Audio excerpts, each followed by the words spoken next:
It's magical focal length इसको अगर आप यूज़ करते हो पोर्ट्रेट फ़ोटोग्राफ़ी में तो फिर शायद आपको 85 mm या 50 mm या वैसी जो फोकल लेंथ है वो आपको उसका जो आउटपुट है वो शायद पसंद ना आए। मेरा नाम है सोहेल सफ़ेदा और आज इस वीडियो में हम बात करने वाले हैं ज़ायस 135 mm f2.8 लेंस के बारे में। दूसरे भी काफ़ी सारे 135 mm के ऑप्शंस हैं मार्केट में, जैसे कि सोनी 135 mm f1.8 जी मास्टर लेंस या फिर sigma 135 mm f1.8 art series का जो लेंस है। तो बहुत सारे अलग अलग ऑप्शंस है, बट ज़ायस का जो आउटपुट है वो हमेशा से बाकी लेंसेज से थोड़ा सा हट के और थोड़ा सा अच्छा रहा है।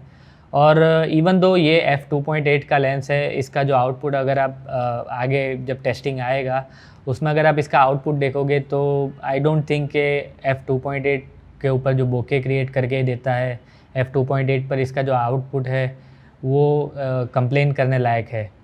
वीडियो में जाने से पहले कुछ डिस्क्लेमर है जो देना चाहता हूँ। इस वीडियो को किसी भी तरीके से सोनी ने या ज़ायस ने स्पॉन्सर नहीं किया हुआ है। इस वीडियो को स्पॉन्सर किया हुआ है अवध फ़ोटो ने। अवध फ़ोटो जो है वो गुजरात में अगर आप रहते हो और किसी भी तरीके का आपका सेकेंड हैंड कैमरा या कैमरा इक्विपमेंट्स को आप परचेस या सेल करना चाहते हो, या फिर अगर आप कैमरा रेंट पर लेना चाहते हो या कैमरा इक्विपमेंट्स रेंट पर लेना चाहते हो, तो आप डेफिनेटली उनको कॉन्टैक्ट कर सकते हो। इस वीडियो को बनाने के लिए उन्होंने काफ़ी हेल्प की हुई है। First of all let's discuss कि इसका जो फ़िज़िकल चीज़ें, फ़िज़िकल एट्रीब्यूट्स है क्या क्या है, इसका बिल्ड कैसा है, इसमें क्या क्या चीज़ें दी हुई है और फिज़िकली इनमें क्या क्या चीज़ें जानने लायक है। फ़र्स्ट ऑफ़ ऑल इसका जो लुक है वो बहुत ही प्यारा बनाया हुआ है। ज़ायस के लेंसेज में जो लुक होता है वो लुक बहुत ही प्यारा होता है। डेफ़िनेटली उनका जो डिज़ाइन है वो इतना फ्लॉलेस और इतना फ्लुएंट होता है कि आपको देखने में भी वो लेंसेज बहुत ही ज़्यादा अच्छी लगती है। अब अगर मैं इसकी बिल्ड क्वालिटी की बात करूँ तो ये पूरा लेंस जो है वो मेटल से बनाया है, जो हुड है वो प्लास्टिक मेड है। उसके अलावा जो ओवरऑल बॉडी है सारी चीज़ें इसमें मेटल की यूज़ की गई है। इसका हुड एक बार निकाल लेते हैं। इसका जो फ्रंट का जो डायामीटर है वो 67 mm का है। और इसमें अगर वेदर सीलिंग की मैं बात करूँ तो वेदर सीलिंग जो है, जैसे कि आप देख सकते हो यहाँ पर ब्लू कलर का जो ज़ायस का कलर है उस कलर में वेदर सीलिंग यहाँ पर बहुत अच्छे से दी हुई है।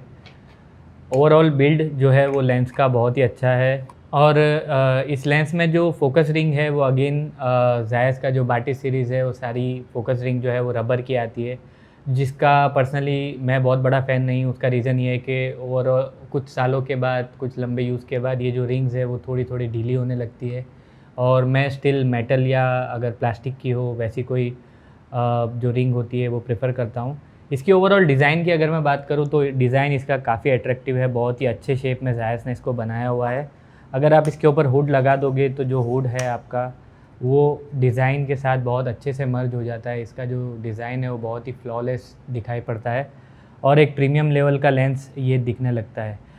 लेंस के ऊपर किसी और तरीके का बटन या स्विच नहीं दिया हुआ है, यहाँ पर सिर्फ एक एलईडी दिया हुआ है जो कि बेसिकली ये शो करता है कि अगर आप मैनुअल फोकस में सब्जेक्ट को फोकस कर रहे हो तो जो डिस्टेंस है वो यहाँ पर बताता है, जो कि इस लेंस की एक यूनिक चीज़ है। बट प्रैक्टिकली कुछ लोग इसे बहुत ही कम यूज़ करते हैं या कभी यूज़ नहीं करते।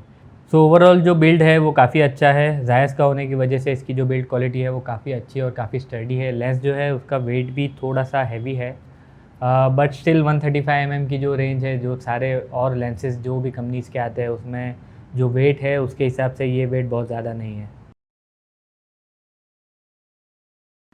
सबसे पहले मैं कुछ सैम्पल फ़ोटोज़ आपको बताता हूँ जो मैंने इस लेंस को यूज़ करके लिए हुए हैं। लेट्स जस्ट सी के किस तरीके के फ़ोटोज़ है।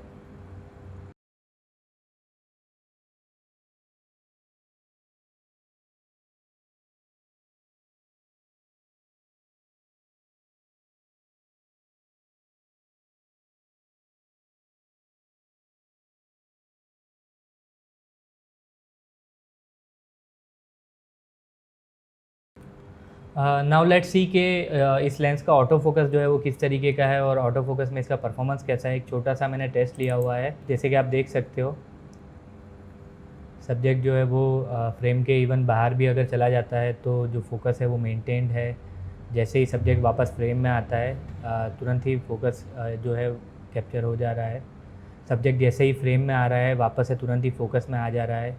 तो I think auto focus wise video में तो इतना कुछ इश्यू है नहीं।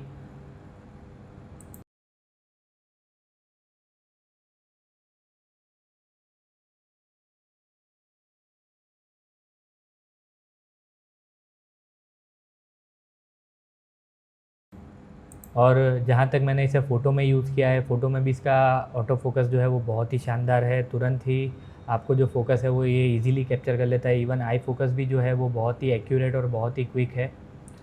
अब बात करते हैं शार्पनेस की, तो f2.8 पे मैंने इस फ़ोटो को क्लिक किया हुआ है।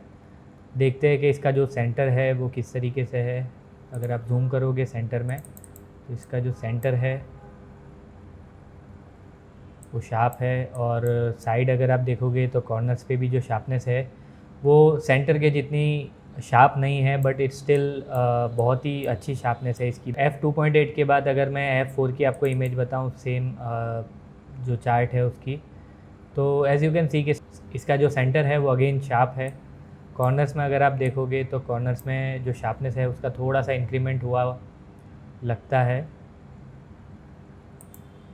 और f5.6 पर अगर शार्पनेस आप देखोगे तो शार्पनेस सेंटर जो है वो अगेन शार्प है, और जो कॉर्नर्स है वो पहले के मुकाबले बहुत ही अच्छी है और बहुत ही अच्छी शार्पनेस उसमें प्रोड्यूस हुई है। तो आई विल से कि 2.8 के बाद जो शार्पनेस है इस लेंस का वो इंक्रीज़ होता है, और f4 या f5.6 के आसपास जो कॉर्नर्स है इस लेंस की वो शार्पेस्ट है। उसके बाद शायद आप चाहे जितना डायफ्राम को क्लोज़ करोगे आपको शार्पनेस में कोई इश्यू नहीं आएगा। अब बात करते हैं कि इस लेंस में जो बोके है वो किस तरीके से प्रोड्यूस होता है और बोके का जो रिज़ल्ट है वो कैसा है। तो एज़ यू कैन सी ये पहली जो इमेज है इसमें जो बोके है वो आप देख सकते हो कि बहुत ही ज़्यादा अच्छे और प्लीजिंग क्रिएट हो रहा है, जो कि ज़ायस की जो लेंसेज है उसमें होते ही है इन जनरल। बट अगर आप इस आउटडोर के फ़ोटो को भी देखोगे तो सब्जेक्ट और जो बैकग्राउंड का जो सेपरेशन है वो बहुत ही प्यारा है। फ़ोटो जो है वो ओवरऑल बहुत ही अच्छी, बहुत ही शार्प है। अगर मैं फ्लेयरिंग की बात करूं तो फ्लेयरिंग में इस लेंस का जो परफॉर्मेंस है आपको दिखाना चाहूँगा। f2.8 के ऊपर अगर फ्लेयरिंग हम देखें तो इस लेंस पे f2.8 पर जो फ्लेयरिंग है वो इस तरीके का है। इवन दो f2.8 पे जो फ्लेयरिंग है वो थोड़ा सा डिस्टर्बिंग होता है, बट स्टिल कुछ अलग अलग तरीके की कास्ट होती है जो जनरली के कुछ लेंसेज में दिखाई देती है, वो इस लेंस में नहीं दिख रही है। सेम मैं अगर फ्लेयरिंग आपको f11 पे बताऊं तो f11 पे जो फ्लेयरिंग है वो भी सेम f1.8 की तरीके से ही बहुत ही अच्छी कंट्रोल्ड है, और जो इसका सन का जो शेप है, जो स्टार शेप बनना चाहिए वो भी बहुत ही अच्छा बन रहा है। सो आई डोंट थिंक कि फ्लेयरिंग के मामले में फ़ोटोग्राफी में इससे आपको शायद कोई प्रॉब्लम आए। और वीडियो में इट्स लाइक फ्लेयरिंग जो है वो टोटली क्रिएटिव चॉइस होती है कि आपको किस तरीके की फ्लेयरिंग आपकी लेंस से चाहिए और आप किस तरीके का आउटपुट पसंद करते हो। सो अब अगर इसके मिनिमम फोकसिंग डिस्टेंस की मैं बात करूँ तो इसका जो मिनिमम फोकसिंग डिस्टेंस है वो सेम 85 में जैसे हमने आगे टेस्ट किया था वैसा ही अप्रॉक्स 90 सेंटीमीटर जितना है। और लेट्स सी कि अगर आप जो क्लोजेस्ट जितना नज़दीक से आप फ़ोटो मैक्सिमम कैप्चर कर सकते हो अगर वो करते हो तो एक ह्यूमन पे किस तरीके की फ्रेम आप क्रिएट कर सकते हो। This is the maximum you can go with this lens. इससे ज़्यादा आप क्लोज शॉट इस लेंस से नहीं ले पाओगे। लेट्स सी दूसरा एक इमेज भी आपको बताता हूँ। ये जो फ्रेम है ये मैक्सिमम है, जो आप से ज़्यादा क्लोज आप सब्जेक्ट के इस लेंस के साथ नहीं जा सकते। सो अगर अब मैं बात करूँ फ्रिंजिंग की या फिर लेंस एबनॉर्मलिटीज़ किसी भी तरीके की जिससे जो कलर है वो कहीं पे कास्ट हो रहा है या वैसा कुछ, तो पर्सनली मेरे टेस्ट में मुझे कहीं पर भी इस तरीके की एबनॉर्मलिटी इस लेंस में नहीं दिखी है।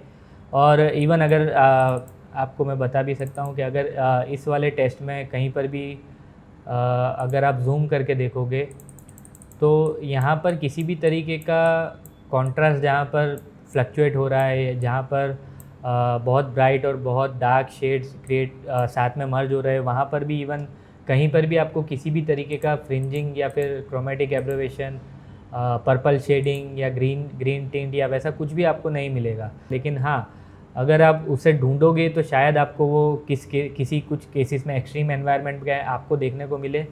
But as long as I can say मुझे इसमें फ्रिंजिंग, क्रोमेटिक एब्रेवेशन, किसी तरीके का पर्पल, ग्रीन, किसी भी तरीके का कुछ कास्ट नहीं देखने को मिला है। अगर मैं इसका जो टेस्टिंग है उसको समराइज़ करूं तो आई कैन से कि इसके जो इमेजेस है वो बहुत ही शार्प है, बहुत ही ज़्यादा अच्छे हैं। जो बैकग्राउंड्स और सब्जेक्ट का जो सेपरेशन ये क्रिएट करता है वो बहुत ही क्रीमी लगता है। जो शार्पनेस है इसकी भी वो ऑन पार है, बहुत ही अच्छी शार्पनेस है। ऑटो फोकस परफॉर्मेंस इसका बहुत अच्छा है। फ्लेयरिंग का कंट्रोल इसका बहुत ही ज़्यादा अच्छा है। मिनिमम फोकसिंग डिस्टेंस है वो भी एक पोर्ट्रेट लेंस के हिसाब से आई थिंक बहुत ही अच्छा है। और बोके जो ये क्रिएट करता है वो काफ़ी ज़्यादा हद तक अच्छे होते हैं, और मुझे पर्सनली इसका जो रिज़ल्ट है वो बहुत ही ज़्यादा अच्छा लगा है। सो नाउ लेट्स डिस्कस कि क्या आपको ये लेंस परचेस करना चाहिए या नहीं करना चाहिए। अगर आपके पास जायज़ की दूसरी लेंसेज है, आपकी जो सीरीज़ है वो बैटिस सीरीज़, आपके पास लेंसेज अवेलेबल है ऑलरेडी, तो डेफिनेटली आप इस लेंस के साथ जा सकते हो और आपको जाना चाहिए। बिकॉज जो जायज़ का लुक है, जायज़ का जो आउटपुट है वो इजीली उन लेंसेज के साथ मैच हो जाएगा। सेकेंडली बजट वाइज अगर मैं बात करूँ तो ये लेंस 1,20,000 के आसपास सेल हो रहा है। सोनी 135mm f1.8 जी मास्टर जो लेंस है वो अराउंड 150 के आसपास है, और जो सिग्मा 8 सीरीज़ का लेंस है वो भी f1.8 है, और उसका प्राइस अप्रॉक्सीमेटली 1,30,000 to 1,40,000 है। तो प्राइस वाइज तीनों लेंसेज बहुत ही करीब है, 20-30,000 का तीनों लेंसेज में वेरिएशन है।